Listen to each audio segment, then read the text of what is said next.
বালি চুরি, কয়লা চুরি, জমি চুরি, ভেরি চুরি, ভুড়ি ভুড়ি চুরি আর তৃণমূলের বিরুদ্ধে চুরির অভিযোগের পাহাড়। তৃণমূলের জোড়াফুল যে লোগোটা আছে না, মানে এই লোগোটাও নাকি চুরি করা, এমনই অভিযোগ শিল্পী সোমনাথ চৌধুরী।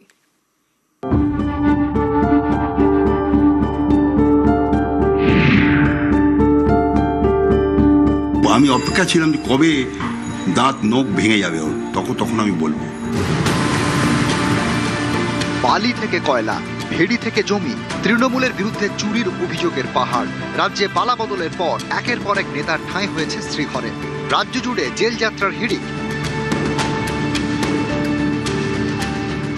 এ তো কিছুই নয়, তৃণমূলের প্রতীক জোড়াফুল, সেটাও নাকি চুরি। এমনই চাঞ্চল্যকর অভিযোগ শিল্পী সোমনাথ চৌধুরীর। পালা বদল হতেই বিস্ফোরক শিল্পী।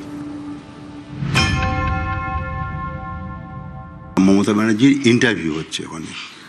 উনি বলছেন যে আমি দেখেছি, মামার বাড়ি যেতাম, কাশফুল দেখেছি ওখানে বীরভূম যাওয়ার সময়। তখন কাশফুলটা দেখতাম আর ভাবতাম খালি যে এটা কোনোদিন যদি জীবনে কিছু করি তাহলে আমি নিজে আঁকবো, আমার একটা পার্টি যদি কোনোদিন হয় আমি নিজে হাতে এটা করব। সেই সময় কিন্তু জানতাম মমতা ব্যানার্জি ছবি আঁকে না, ওই সময়ের কথা বলছি। তারপরে বললাম যে এটা কীরকম হলো ব্যাপারটা। এখন বাধ্য হয়ে আমি অপেক্ষা ছিলাম যে কবে দাঁত নখ ভেঙে যাবে ওর, তখন আমি বলবো। 1998 সালের 1 জানুয়ারি তৃণমূল কংগ্রেসের জন্ম। মমতা বন্দ্যোপাধ্যায়ের সঙ্গে তখন মুকুল রায়, অজিত পাঁজা, সুদীপ বন্দ্যোপাধ্যায়রা। তৃণমূলের প্রতীক ঘাসের উপর জোড়াফুল। তৃণমূল বারবার দাবি করেছে এই জোড়াফুল এঁকেছেন নেত্রী মমতা বন্দ্যোপাধ্যায় নিজে। তৃণমূলের অফিসিয়াল ওয়েবসাইটেও আজও জলজল করছে এই দাবি। কিন্তু অন্য কথা বলছেন শিল্পী। সেই সময়তে আমরা সবাই মিলে ছাত্র পরিষদ করতাম, তো যত পেন্টিং হতো ময়দানে সব আমি করতাম, পেন্টিংগুলো দায়িত্ব ছিল আমার। তো সেই হিসেবে অজিত পাজার সাথে আলাপ। তো অজিতদা খুব ভালোবাসতেন আমাকে। তো অজিতদা বললো যে আমার একটা লোগো লাগবে, আমি লোক পাঠাচ্ছি, তুমি চেষ্টা করো ওটা লোগোটা কী করে করা যায়। অজিতদা দেখে বললো যে না, এবার ঠিক আছে, আর টিভিটা খুলে দেখো 12টার সময়, তাহলে বুঝতে পারবে কী পারপাসে ইউজ হচ্ছে। বলে অনেক বড় কাজ হবে এটা বলবো, কিন্তু তখন তোমারও একটা জায়গা থাকবে এখানে। নতুন পার্টি ফর্ম হলো, তৃণমূল নাম হলো।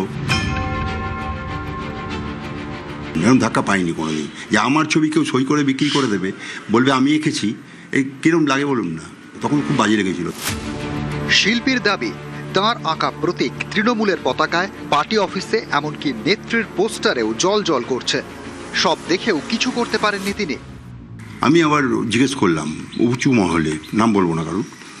তো জিজ্ঞেস করার পরে বললো যে দাঁড়াও, তোমার কলটা ব্যাক করছি। 10 মিনিট বাদে আবার ব্যাক করে বললো না, খবরদার না, তুমি বলবে না, তোমার ওখানে কালি লেগে যাবে, তোমার এটা অন্য জিনিস, তুমি থাকবে কিন্তু পার্টি থাকে না, 5 বছর অন্তর চেঞ্জ হতে পারে। লোগোটা আপনি ক্রিয়েট করেন? আমি করি প্রথম থেকেই, পেন্সিল থেকে শুরু করে একদম শেষ পর্যন্ত আমি করি। তো মমতা বন্দ্যোপাধ্যায় ক্লেম করলেন যে উনি এঁকেছেন, তখন কিন্তু আমরা জানি উনি ছবি আঁকতে পারেন না।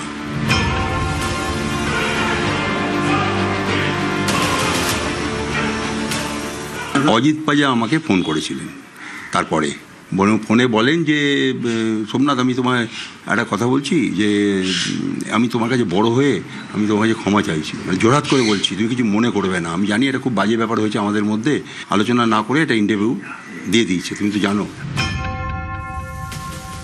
বললো যে এখন কিছু করো না, বলা বলিতে আর যেও না, ছেড়ে দাও। তাই আমি বললাম দাদা, কোনো সুযোগ যদি পাই আমি কিন্তু ওটা বলবো, সব সম্মুখে নিয়ে আসবো সবার। এই জন্যেই করলাম, আমি এই অপেক্ষায় ছিলাম যে সেই সময়তে বললে আমার এখানে একটা রিভেঞ্জ নিত, ঠিক আছে, আমি পারতাম না, সেই জন্য চুপ করেছিলাম। ওই মন্ত্রী মহলে এতে তাতে সবাই জানে আমি এঁকেছি, কেউ কিন্তু সামনে বলতে পারতো না। ওর অফিসের লোক সব, ক্যাবিনেট মিনিস্টাররা বলছে যে ওর সামনে বলা যাবে না, এটা মারাত্মক বা অপমান হয়ে যাবো, সবাই বলেছে। সৌগতদা এখানে বসে বলে গেছে, আমি কি বলবো, আর তো বলার কিছু নেই, আমরা তো একটা জায়গা নিয়ে বসে আছি। অতীন ঘোষ নিজে বলেছে আমাকে যে এরকম তোমার এটা স্বীকৃতি দেওয়া উচিত ছিল, আমার খুব বাজে লাগে, কিন্তু আমি বলতে পারিনি। 15 বছরের শাসন, দুর্নীতির পাহাড়, অভিযোগের বন্যা, এবার দলের প্রতীকটিও শিল্পীর থেকে চুরি করার অভিযোগ। কলকাতা থেকে অমিত সরকার, নিউজ 18 বাংলা।